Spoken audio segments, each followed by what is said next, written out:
You have big dreams of losing weight and creating a healthy, joyful life. But you find yourself craving sugar, caught up in what the scale says, and diet hopping. Dieting is the old way of losing weight. And the good news is I'm going to give you a new way of eating so you can ditch diets for good and build a healthy relationship with real food.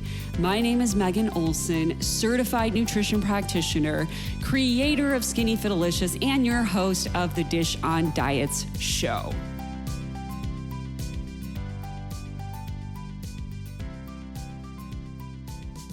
Hello friends, today we're talking all about carbs. I've been meaning to do an episode talking about carbohydrates because I just see so many clients in my nutrition practice have been doing these low carb diets, often extremely low carb diets like keto, animal-based, carnivore, and they usually do lose weight doing these types of diets, but they're never able to sustain them. And some people even have some really, really negative consequences from doing some of these diets. So I'm actually going to break this carbohydrate discussion into two episodes. Today's episode, we're going to focus more so on why it's not necessary to cut out carbs, even as a midlife woman. And then I'm going to do a future episode where I talk about the dangers of doing these extremely low carb diets like carnivore and animal-based to your health, despite what a lot of social media people are telling you about them. Now, remember what I always say. If you cannot eat a certain way until you are 85 years old, then any weight you lose on any type of diet, any type of protocol, it's going to come back eventually. So if you cannot cut carbohydrates until you are 85 years old, then any weight you lose is going to come back because you have not learned how to lose weight while eating carbs, while having a healthy relationship with food. And of course, the thing is like everywhere you turn these days, it looks like low carb and no carb diets are a sure thing. You know, you're going to get dramatic results where people drop weight fast when you do them. People lose like these massive amounts of weight very, very fast, very quickly, like 10 pounds in a week, and they do feel better. So on the surface, you're like, yes, that works. And it's so fast. It's amazing. Oh, yeah. So I am going to tell you as a nutritionist, there are a lot of dangers to losing weight really fast. One of them is your thyroid down-regulating, hair falling out. And I hear that from a lot of clients who come to me and they're like, I did this diet, lost weight pretty quickly, cut out all these things, and my hair was falling out. That is a sign of nutritional deficiency. Either you're not getting the right nutrition or you're not getting enough calories or all of the above. A lot of weird stuff starts to happen when all these things happen and you lose weight really fast.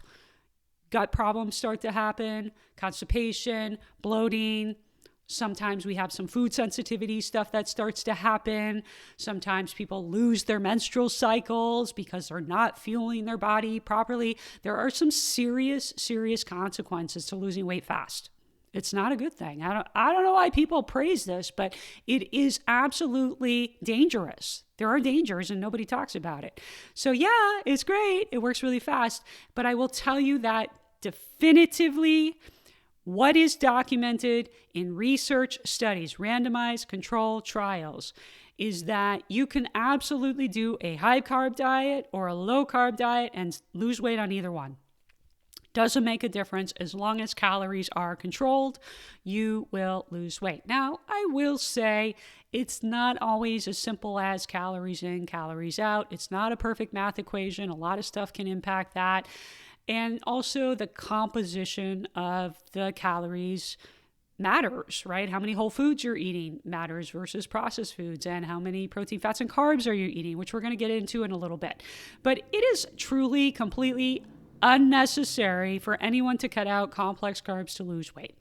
But yes, this is the thing we see on social media, and there are a lot of people on social media, especially targeting midlife women, people in menopause, women in, perimenopause, saying this nonsense like you can't handle carbs as a perimenopausal woman or a menopausal woman, or you're insulin resistant and you can't eat any carbs and lose weight. None of that is true. None of it. None of it is true. It's not the truth. It's not the fact. It is all nonsense. Most people are doing this as a marketing scheme. Most people are selling you random things, supplements, random other things that you just don't need. And they have this narrative about carbs in order to get you to buy their thing. It's a marketing scheme that a lot of people have caught into that works on social media. Listen, I've been doing this for a really, really long time, 11 years working with midlife women. And I work with women who have all kinds of conditions all the time, and they lose weight when they focus on doing it the right way and doing the right things, which honestly, most people have done a lot of weird diets, so they're not focusing on the weird things. And so that's not to say like you're doing it wrong, because I know everybody hates it. Oh, this person's telling me I'm doing it wrong. That's not what the message is. It means that you just haven't been taught the right way. You've been exposed to a lot of diet culture. And so when I work with somebody who has like insulin resistance or is pre-diabetic or who's in perimenopause or menopause and dealing with hormone fluctuations, typically what I see with the average client are, number one, unbalanced meals.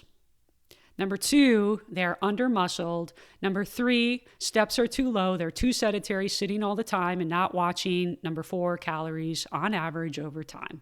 Those are the four things I repeatedly see over and over and over again. And once we get those four things in place, it really doesn't matter where their carbs fall out. Really doesn't.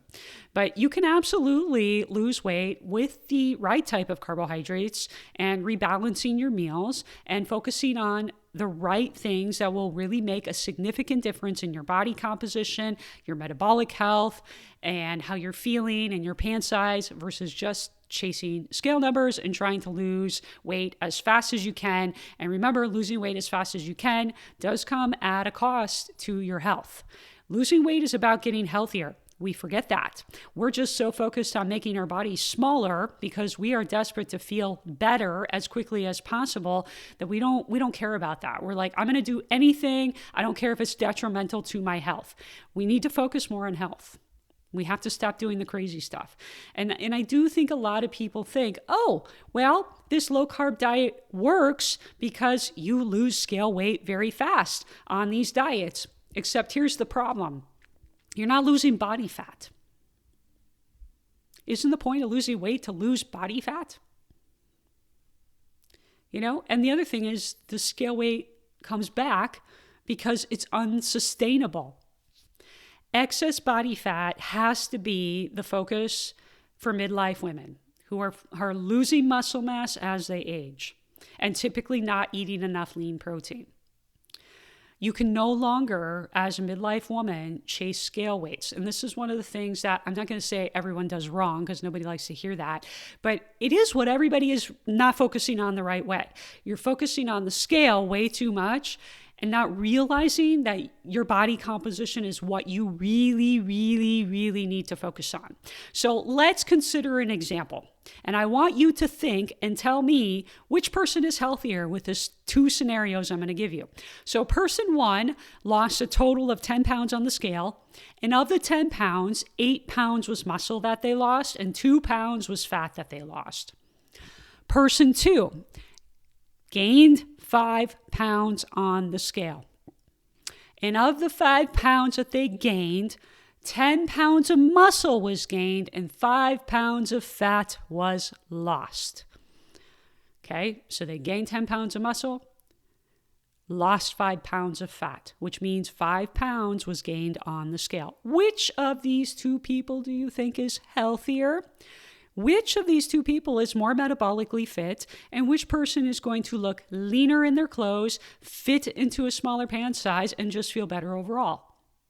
If you answered person two who gained 5 pounds, you are correct. Which means that the scale doesn't mean what you actually thinks it means, right? It no longer means anything to you basically in your fat loss journey. Yeah, you want to keep an eye on it because you still want to understand normal fluctuations that your body is going through. But what you really want to focus on is fat loss and your body composition and getting your body fat percentage down. Ideally, somewhere between 19 to 25% for females. Focusing on fat loss is what is going to improve your health and your metabolic health and help you look better, help you feel better in your clothes, and help your pant size go down. Scale loss is not fat loss. Carbs do contain water. So when you cut carbs from your diet, you are losing water weight initially from cutting all those carbs. That's why we see this dramatic weight loss. It's just water weight.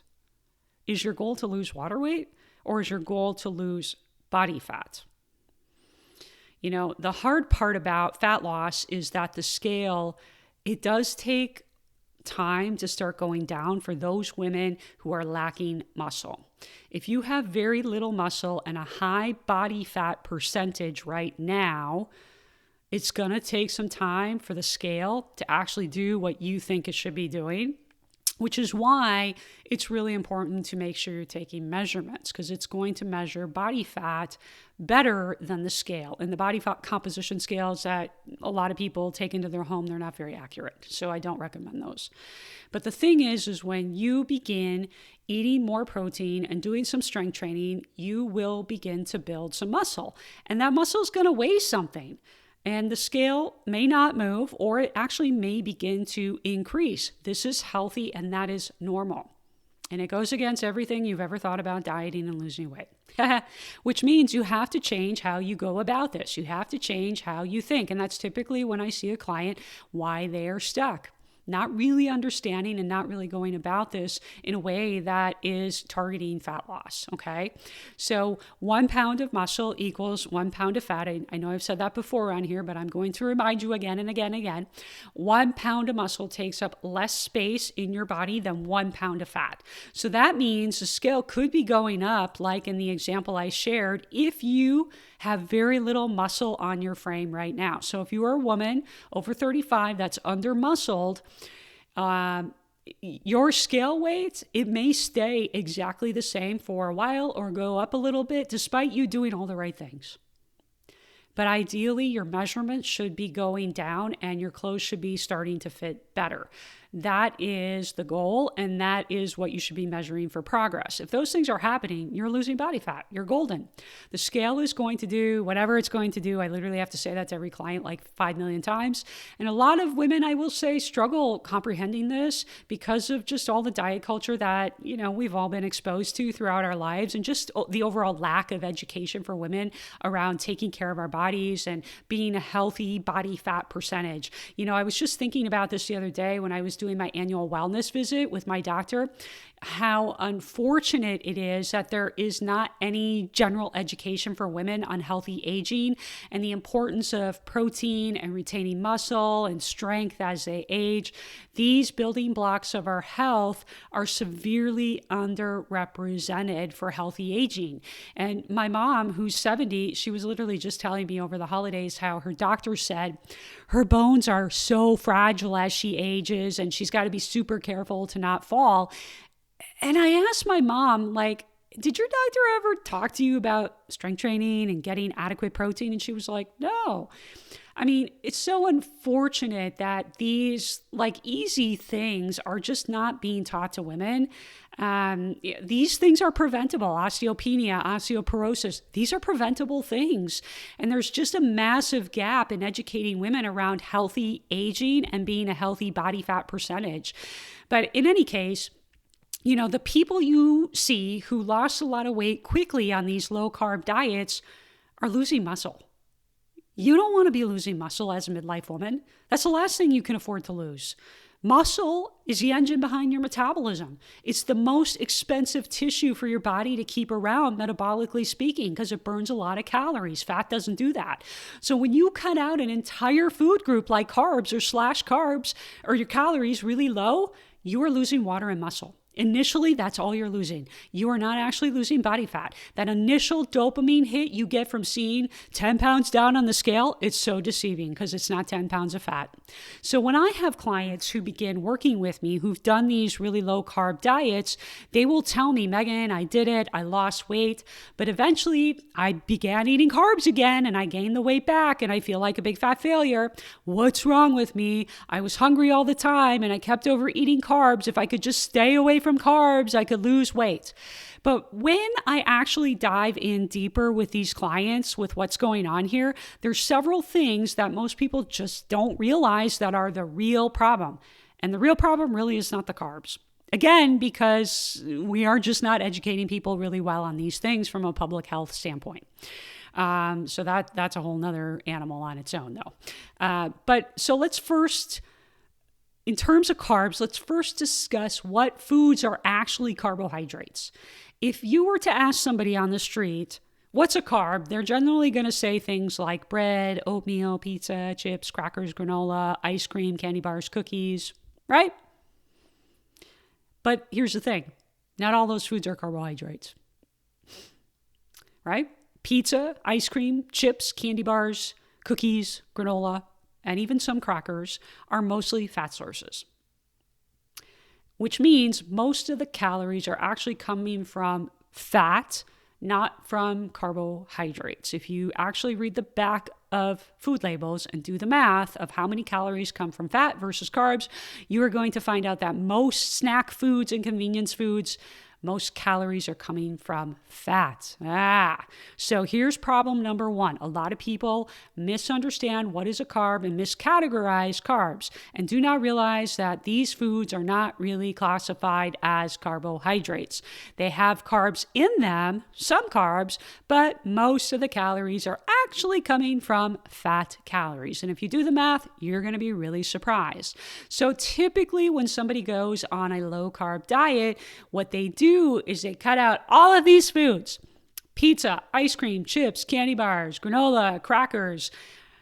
These processed foods that are high in calories coming from fat, they cut them out. And then because of them cutting them out, they begin eating more nutrient-dense foods. And they start to feel better, and they start to lose some body fat and start to lose weight. They're not actually losing weight, though, because they cut out carbs, quote unquote. They lost weight and they feel better because they are consuming higher nutrients from whole foods and fewer calories overall. They also feel less inflammation because excess body fat does create more inflammation in your body. So ideally, most carbs should come from complex carbohydrates that are higher in fiber, and that is what you want to be including in your meals most of the time. This is true if you are a perimenopausal woman, a menopausal woman, a man, a child, a teenager, pre-diabetic, insulin resistant, have hypothyroidism, or anything else. Whatever your age, gender, or condition, fiber is highly critical to get enough of. 95% of Americans are severely deficient in fiber. They're nowhere meeting the fiber recommendations.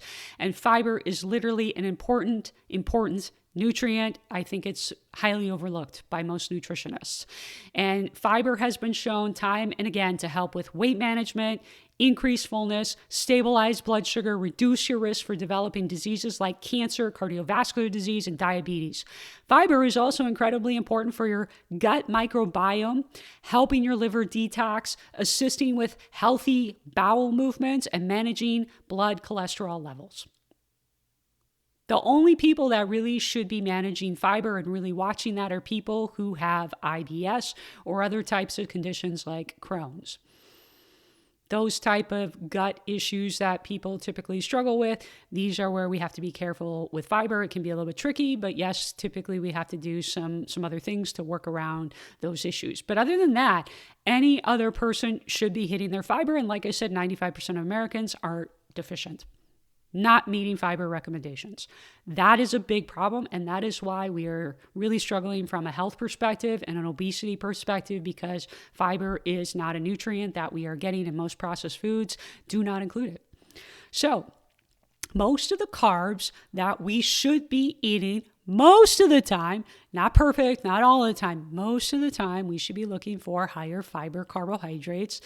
And again, that's what we are absolutely not getting enough of. So focusing on including more complex carbs like rice, beans, lentils, quinoa, whole grains, fruits, vegetables, potatoes. These are things we want to be adding into our meals. The problem that most individuals run into is that their meals are unbalanced, and so they are hungry all of the time, even when they include carbs. And then they're over snacking, and this is why their caloric intake is high, even though it doesn't seem like it should be high because the snacks are so small in volume. So perception-wise, you don't feel like you're eating that much. But in terms of calories, you're eating a lot of calories. And when I do nutrition audits with my clients, I find 99.99% of the time that most of their calories are coming from, number one, fat, then number two, carbs with very little fiber, and then number three, protein. Protein is always the last thing. It's the least amount of calories that people have. So if you're trying to lose weight, we need to rebalance these macronutrients. That's very important in terms of managing hunger and also just managing a healthy lifestyle and blood sugar and getting leaner and managing your weight, all that kind of stuff. We need more fiber, we need more lean protein, and we need fewer calories from fat. And like I said, rebalancing these meals is really going to help with that fullness and satisfaction. So I've talked about this concept many times on here about balancing meals. Like I've talked about hormonal recipes for weight loss. I have a podcast a while back where I talked about that. And that's really what I'm talking about, is getting the right macronutrient balance of fat, carbs, and protein in your meals. Primarily making sure you are including enough protein in your meals and hitting your daily protein goal. You don't need to micromanage your fat percentage or your carb percentage. If you're not doing a bodybuilding competition, you don't need to be doing that. You need to be focusing on protein, fiber, calories. These are the three things you need to be focusing on unless you're doing a bodybuilding competition, which most of you are not doing. And what I have noticed working with clients for the last 11 years is that most individuals only get sufficient protein typically in their dinner. That's it. Their breakfast, their lunch, super deficient in lean protein, and they're just hungry all the time. Their blood sugar is all over the place. And before I forget to tell you, I want to mention I've got a free guide in the show notes to help you calculate your protein and figure out how to start including that in your diet. So if you want to grab that, that's in the show notes for you. But you want to ensure that your meals have a solid amount of protein with enough fiber from complex carbohydrates so that you feel more full and satisfied. Typically, when I see a client who's struggling with their weight, they're having like these tiny, unbalanced breakfasts and lunches, and then struggling with overeating snacks in the afternoon and late at night. And this is where the calories are starting to add up. And they're kind of getting frustrated, like, I need to stop eating all these snacks. And I'm like, well, that's not actually the problem. It's because your meals earlier in the day are deficient and unbalanced. So it's not uncommon for me to see somebody who's like eating a lunch that has like this little bit of protein with like a vegetable. It's like a salad with some chicken breast and then like some dressing typically. I mean, that's not going to keep you full. I don't know why women think that's going to keep you full. No amount of willpower is going to make you full with that. You know, there's no complex carb and very little fiber there. So it makes sense why you're hungry. You have an unbalanced meal. So making a meal that is more balanced, one super easy example is making a sandwich. Using a higher fiber bread or wrap along with the right amount of protein is going to make your meal better balanced and keep you fuller. But so many women have been convinced by the people on social media screaming, bread is bad for you, that they're like literally avoiding all these foods that could help them eat healthier and make them feel better, make them more satisfied, and help them reach their goals. And you're just going to be way more consistent because you're more satisfied. So oatmeal is another one I commonly see like at breakfast. And I love oatmeal. I think it's a great, healthy, complex carbohydrate source, assuming you're not doing like the ones with like a ton of like added sugar in them, right? We're talking about just regular old oatmeal, right? So it's an excellent, excellent fiber source, complex carbohydrate source, and it's excellent for reducing cholesterol. However, what I see typically with clients is they're not pairing their oatmeal with a protein source or not including enough of that protein source. So then they're hangry, they're hungry an hour or two later. And the people on social media are like, oh my God, oatmeal is terrible for your blood sugar because it makes your glucose spike. Those people don't know what they're talking about. What they're failing to tell you is that if you simply prepared oatmeal with enough protein and some healthy fat and maybe another fiber source like a fruit, it will keep your blood sugar stable. And you will be full and satisfied for a couple of hours. I mean, it's ridiculous. These people just spewing all of this nonsense. Of course, if you only eat oatmeal, you are going to be hungry an hour later. That's an unbalanced meal. That's not a carbohydrate problem. That's a meal composition problem. And I see it all the time. So women are cutting out these foods unnecessarily, thinking, I just can't handle carbs and I just can't handle my hunger, when it really isn't a carb problem. By the way, speaking of oatmeal, I have an easy protein oatmeal recipe that you can make in the microwave in 1 or 2 minutes. It's on my website. It shows you the exact composition you can use to make that recipe. I'll link that recipe in the show notes for you so you can go check it out and try it out. So again, unbalanced meals lacking protein and fiber, it's almost always why women are struggling with their body fat percentage, struggling to stay consistent in a caloric deficit to lose body fat, along with their mindset and self-sabotaging patterns of behavior, and along with their poor relationship with food. And I speak about these things on the podcast all the time. So if you're not new here, those things are all familiar to you. But having balanced meals really does clean up a lot of the food noise, a lot of the snacking nonsense that individuals struggle with. And time again, when I work with clients and we work on balancing their meals and making their meals more satisfying, including foods in their meals that are actually fun, right? Like a pre-portioned bag of crackers or a cookie, right? They begin to realize that it wasn't really the carbs that were the root cause of the problem and why they were struggling. So I encourage you, before you slash carbs again, because I'm sure that by the time you're listening to this, you've already done that a few times. Before you ever think about doing that again, make sure that you are meeting your protein and fiber goals and eating balanced meals within your calorie needs, evaluating your average calories over 3 months and getting your steps. Make sure you are doing that before you think about slashing carbs again and doing something again that you could never do until you're 85 years old. Now, I do understand the desperation some of you feel about losing weight and the frustration and the overwhelm when it comes to doing these things. When somebody says, get 10,000 steps, you're like, yeah, but I have like 3 kids and 2 jobs. And like, how am I supposed to do that? Right. This is part of the reason why getting help is really critical, because this becomes a paralyzing barrier. A lot of times people are like, I know what to do, but I'm not doing it. I have a whole podcast where I talk about that too. You're stuck because you're stuck on, well, I can't get 10,000 steps, instead of just being like, well, let me just start with like a walk around the block and go from there, right? A lot of times people get stuck in this perfectionist mentality, like I can't do this, and then it all just becomes like paralyzing and you don't end up doing anything. And so ultimately what ends up happening is it just feels easier to do one of these diet programs where you just slash your carbs because you don't have to think about it.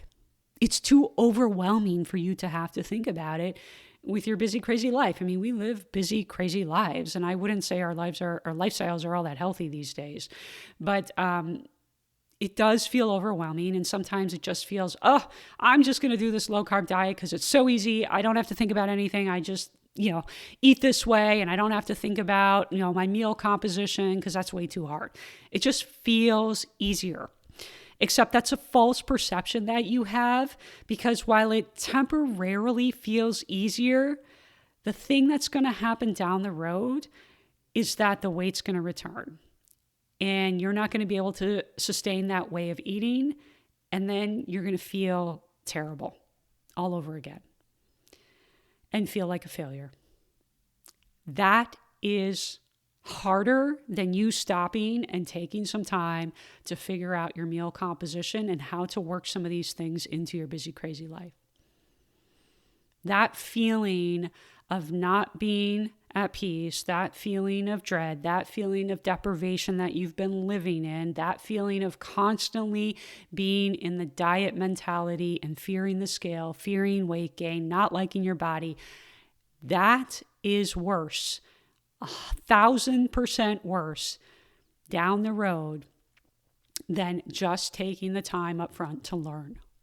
Learn how to make peace with all foods and how to balance it appropriately so you're meeting your nutritional needs and not battling this stuff in your mind and not gaining weight back over and over again. So while I understand and I sympathize so much with those of you who feel so desperate to get weight loss relief immediately, cutting carbs is like putting a Band-Aid on a leaky faucet.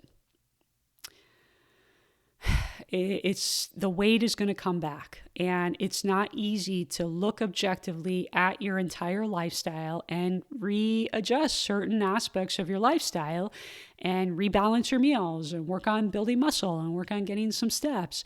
You know, I know it's not easy, especially for those of you who are in that stage of life where you've got kids and you're working full time. It's tough.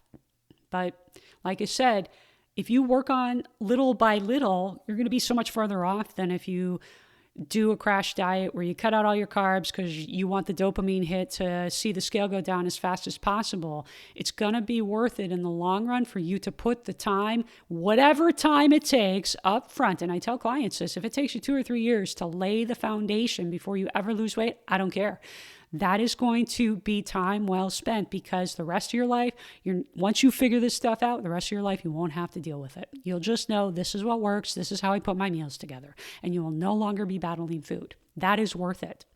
So I want to share a quick story about a woman that I know, and she comes to my spin class pretty frequently, and she's in menopause. And a while back, she had told me her body just can't handle carbs. And I asked her what made her feel like her body can't handle carbs. And she said, well, the scale goes up when I eat them. And then I asked her more about like her diet and some of her habits. And what I discovered in asking her a lot of questions was that she's eating very little lean protein. She's not prioritizing protein. She's drinking a bottle of wine every night. Barely getting any fruits or vegetables, and she's not sleeping well, and she's getting very few steps. This is an exact example of what I'm talking about, guys, where a woman is correlating carbs to be the problem when that's not the real problem. Hopefully now that we talk through this, you can spot it, but let's go through it. She is lacking lean protein. She is lacking fiber. She's lacking good balanced meals, drinking way too much alcohol every single night. A bottle of wine, that's a lot. That's also a lot of calories. So I almost guarantee it's not carbs that are the problem. It's the wine that's racking up the calories, right? So we're drinking too much alcohol. She's already in menopause, and she described to me that she has a lot of hot flashes and her sleep is off. The alcohol is not doing you any favors. It's like throwing fuel on the fire. You got to get rid of it. You got to really, really either get rid of it or you really have to cut back on it. So the other thing is the lack of sleep is going to increase your hunger, because the alcohol is going to disrupt REM sleep. You're going to sleep poorly because of it. And now your lack of sleep is going to increase your hunger. And the other thing is she's getting way too few steps, right? Good thing is she's exercising. I see her in class. That's good, right? But we're not getting movement. We're sitting too much throughout the day. That is not, none of the stuff that I just described about this case study, that is not a carbohydrate problem or an inability to handle carbs because this woman is in menopause. I don't know why we convince ourselves of those things. I think, again, it just comes back to it's easy to like pick on one food or one thing. It's so much easier to do that than to actually objectively look at your lifestyle. And also notice what she told me about the scale, because that was interesting. I mean, of course, the scale is going to go up when you consume carbs. Carbs contain water, carbohydrate. That word hydrate means water. It's water weight. It's not fat. So this woman, like a lot of women who work with me, and probably like a lot of you, don't realize that you're focusing on scale loss too much and you're not focusing enough on fat loss. And that was one of the issues for her, right? She's not focusing enough on fat loss. She's focusing way too much on scale loss. And I spoke earlier in this podcast about how scale loss is not the same as fat loss. And a lot of what she is struggling with is misunderstanding fat loss and correlating weight gain to carbohydrates when that is not the real root cause problem here, right? Correlation doesn't mean equal causation. It's one of like the first things they teach us in nutrition school. But unfortunately, that's kind of what a lot of people do. They're like, oh, it's the carbs, or, oh, I cut out carbs and I felt better. Well, when you eliminate an entire food group that includes all your fruits and vegetables as well, I mean, some of those foods, right? I mean, of course, you're going to feel better. Inflammation is going to go down as you start losing weight. But again, it's not sustainable. Unless you truly love eating low carb, and you can do it until you're 85 years old, it's not going to work. It's going to be a Band-Aid, right? If it does work for you, keep doing it. It doesn't work for everybody. There are some people who definitely that becomes their lifestyle and they love it. But there's a lot of people who really struggle with it and have some disordered eating patterns around trying to do that. Okay. So hopefully all of this stuff makes sense on why carbs are not necessary for fat loss for midlife women. Now, additionally, I do want to say, because I see a lot of clients and I've been doing this for 11 years, I will say many women who are eating foods because their relationship with food is poor, that is one problem, right? They're still seeing foods as good or bad. So many of my clients, they're eating and overeating foods because they have a bad relationship with food. And that's something we have to work on. They also have unregulated emotions, which means they're emotionally eating so they can avoid what they're feeling. They're eating to self-soothe. And those are behavioral patterns that I have to work on with those clients, in addition to all of the things I talked about today. And those are things typically we have to clean up and work on before we can ever get to fat loss. So relationship with food is number one. Emotional eating is number two. So I'm mentioning that today because there's a lot of layers to what can be going on for an individual, which is why having an expert from the outside help you is always going to be beneficial in figuring this stuff out, gang. I see a lot of women who are just struggling and it's like there's a lot of different layers and aspects to this. I do plan to do a future episode on emotional eating at some point, but for now, I will say I do have an episode on fixing your relationship with food, and that podcast episode was 117. So if you want to go back and listen to that, because food relationship problems is one reason why people tend to overeat food. They eat around these foods and they feel really triggered. And a lot of it's because you have been trying to restrict and deprive yourself so much of it. Okay. So, but all of that to say that usually what women think is the problem, like carbs, when it comes to their struggles with weight loss and food, is usually not the real problem. It's not usually the root cause. Okay. And before you ever try to do anything crazy with your diet, you really have to kind of get these basic things in place.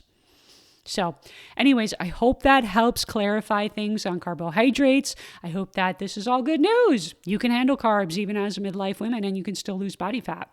And I do want to remind you that I do offer free consultations. So if you are interested in working with me, make sure you click the link in the show notes to set up a free consultation with me, and I'll chat with you soon.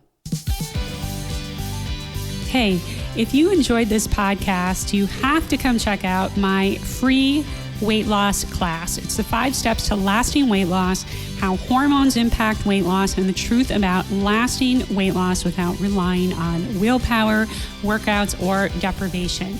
Click the link in the show notes to watch that free class today. And if you are a woman over 35 with 20 to 50 or more pounds to lose, schedule a free weight loss breakthrough session with me after you watch that class.